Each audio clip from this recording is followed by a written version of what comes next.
Among these, India held the largest election in history from April to June with 950 million voters who participated over 7 phases to elect their new government. Our distinguished guest today, Rahul Gandhi, the leader of opposition in India's parliament, is no stranger to this stage, as this is his second time addressing the National Press Club. When he joined us in June 2023, he had been disqualified from the Indian Parliament, a decision that was later overturned by the Supreme Court ruling in August of that year. In this year's historic elections, Mr. Gandhi was re-elected to his seat in Wayanad in the southern Indian state of Kerala. Raebareli, not Wayanad. No, but you did win from Wayanad, and also won in Raebareli, located in the northern Indian state of Uttar Pradesh.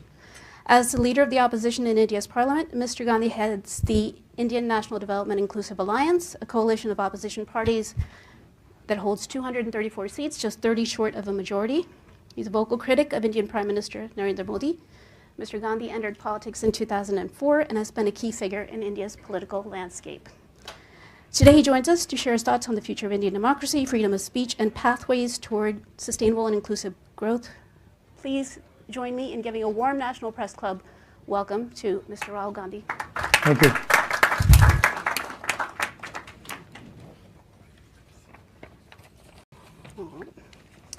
So, Mr. Gandhi, there has been a noticeable shift in public perception of you from being seen as a reluctant politician, if I may, to someone who can confidently handle political debates and navigate complex political issues. With the resurgence of Congress in the northern Indian state of Uttar Pradesh and a more open approach to working with regional parties, how do you view your personal and political transformation, and what factors have contributed to this change? No, I wouldn't call it. I wouldn't call it a transformation. A journey? Yeah, a journey. Mm-hmm. I think politics in India changed very dramatically in 2014. We entered a phase of politics that we haven't seen in India before. Aggressive, attacking the foundations of our democratic structure. And so it's a tough fight. It's been a good fight. And personally, of course, it has changed me. I wouldn't have ever imagined, before 2014, if you had come to me and said, look, you walk across from Kanyakumari to Kashmir, I would have just laughed at you. And I would have said, that's ridiculous. Mm-hmm. But that was the only way left for the opposition in our country. Media was suppressed, institutions were controlled, agencies were attacking the opposition, governments were being overthrown, and we found that literally the only way was to go directly to the people of India. Okay. And that certainly changed me in fundamental ways. Right. So you've done 2 marches across India. One was the Bharat Jodo Yatra, and the other one was the Nyaya Yatra? So no, one march. One march, yeah. Okay. One was on foot. One was on foot. And the other was by car. So one went from South India all the way to Kashmir. Mm-hmm. That was by foot. That was 4,000 kilometers.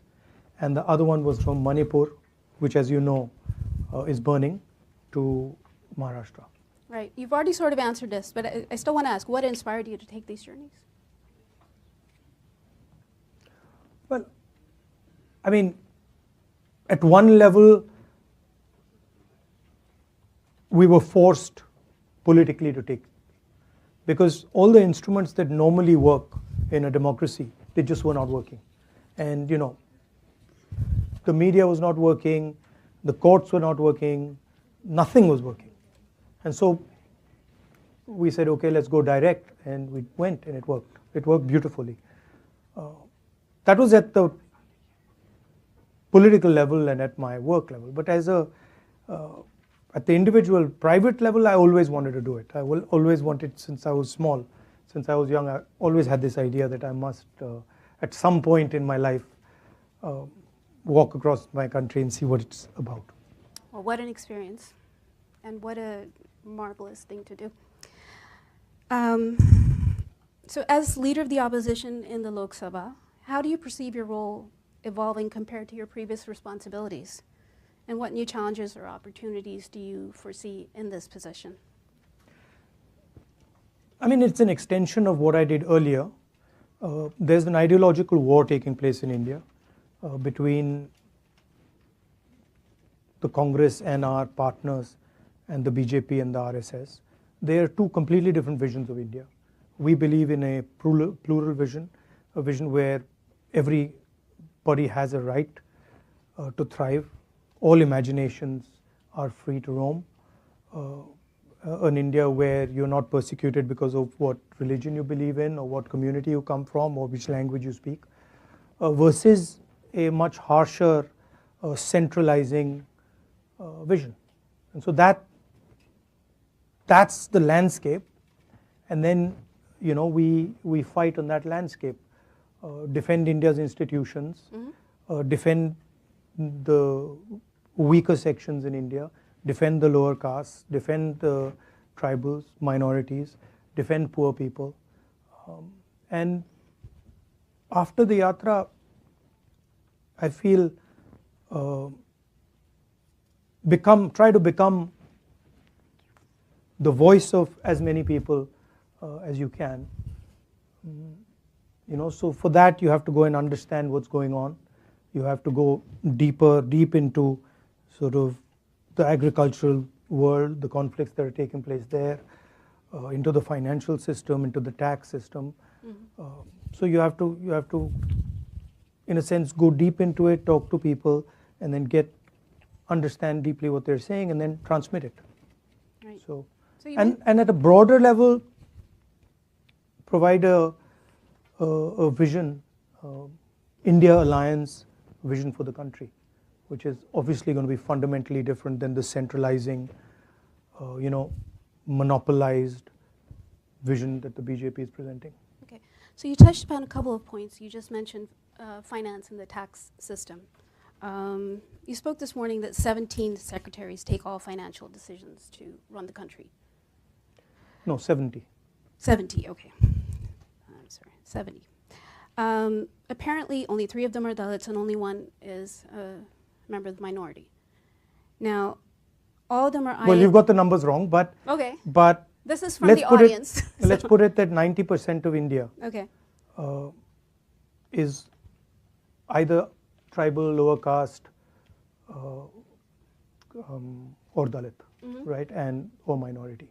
And their participation in the governance of the country, in the various institutions of the country, in the media of the country is lacking.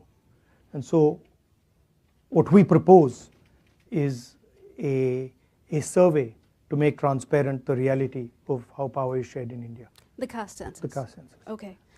But just to stay on the same topic, all the secretaries are from the administrative service, correct? Now, the US Treasury has economists, the UK Treasury recruits people separately with expertise in economic policy making. But the Indian Finance Ministry is the domain of IAS officers, of which very few understand finance. Will you professionalize the Finance Ministry, liberate it from IAS officers who criticize it, and appoint a Dalit scholar like B.R. Ambedkar as No, I Finance think that, look, the problem is much broader than that, okay? The problem is about participation of weaker sections of lower castes, in particular Dalits, across the board, right? So I'll shock you by saying that if you were to look at the top 200 corporates in India, and you were to look at their management teams, and you were to look at their CEOs, you wouldn't find anybody from the lower castes, right? You'd find only people from the upper caste. Same with the Indian media. If you look at media, you'd find that it's the preserve of upper castes. You look at the influencers on social media, you look at the big columnists, you look at the people who control the media infrastructure. Again, it's the same issue, right? So there is a very small percentage of India which is controlling the entire infrastructure. What you're proposing, doesn't actually solve that problem. I'm not proposing, I'm just asking. Yeah, what you're asking doesn't actually solve that problem. That problem is a much broader problem, and it's the first step in understanding that problem is actually in understanding what the reality is. So what is the participation of lower castes, of tribals, of Dalits in, for example, the corporate world? What is the participation in the media? What is the participation in our bureaucracy? The point I made about the secretaries is that if you look at the Indian government, 70 secretaries basically determine the direction of it, right? And I made this point again and again in the election that 90% of India doesn't have representation among those people. Okay, right? just as a follow-up, a lot of government posts are lying vacant, and many government agencies are actually hiring people through contract and not as direct hires. Exactly. So then how can you ensure? Well, we propose to change that. You propose to change So that? in our manifesto, we're very clear that this idea of contractual labor, we don't accept it. We're going to change it. Right, and many agencies are doing that to also reduce their overhead because of government expenditure. Yes, but that's true. Some of that is happening, but a huge part of it is happening to basically exclude people from lower castes. Because when you look at who are the contractors, they're not lower caste people, right? So the question for me and for the India Alliance is India fair? And we've been now independent for many years. How far have we got? We have a constitution that says India needs to be a fair country. One man, one vote, equal participation for all castes. But as an idea, caste is outlawed. And then when you look at the structure, the idea is very much there. So the first thing we want to understand is what is the extent to this? And that's literally getting data. It's the 21st century. Everybody talks about data. We want data on fairness in India. Right. And once we get data on fairness in India, then we can make policy proposals to correct it. Right. Okay, so India's biggest problem is also unemployment. Yeah. Right? So what is your vision, and especially what is your government doing, say in Karnataka, to create large-scale employment opportunities? So I've been saying here in the United States that the West, America, Europe, and India, the West used to be the producer of the world. If you wanted to buy a car in the 60s, you bought an American car. You wanted to buy a washing machine, you wanted to buy a refrigerator, you bought an American refrigerator, you bought an American washing machine, American television. You guys were at the forefront of that, right? And then somewhere along the line, America decided, India decided, and the West decided that we're just going to stop. And we handed the whole thing to the Chinese.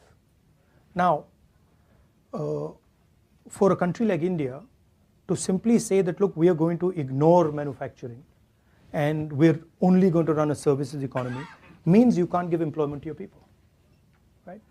So one of the things I'm interested in is thinking about the act of production, also called manufacturing. Today, if you look at what most American companies do, look at what most Indian companies, most European countries do, they organize consumption. Uber organizes consumption. Organizing consumption is easy. Organizing production is a completely different ballgame, much more complicated. You have to deal with things production that you simply don't have to deal with when you organize consumption. So to me, there's a huge opportunity for India and the United States. Government in Karnataka, we have a government in Telangana, and what we're doing is there are multiple different areas. Each area in India has its own speciality of production, right? If you go to pretty much any district, Bellary in Karnataka has a very deep textile industry which has been destroyed. So we are looking at these pockets of excellence and then trying to bring modern technology, financial support to build them. So the vision would be more of a decentralized production system. Unlike China, which is huge factories, we would be thinking about smaller and small medium businesses and embedding modern technology into that. We're testing some of these ideas in Karnataka and Telangana. Right, and then you'll roll it out to. That's rest of generally how we operate. Okay. All right. So while we touched upon India and the U.S., the India-U.S. nuclear deal led by Prime Minister Manmohan Singh was a landmark step in India-U.S. bilateral relations. What do you see as the long-term prospects for India-U.S. relations, especially in terms of strategic partnerships? You've touched upon it a little bit, but if you could elaborate. So there are two elements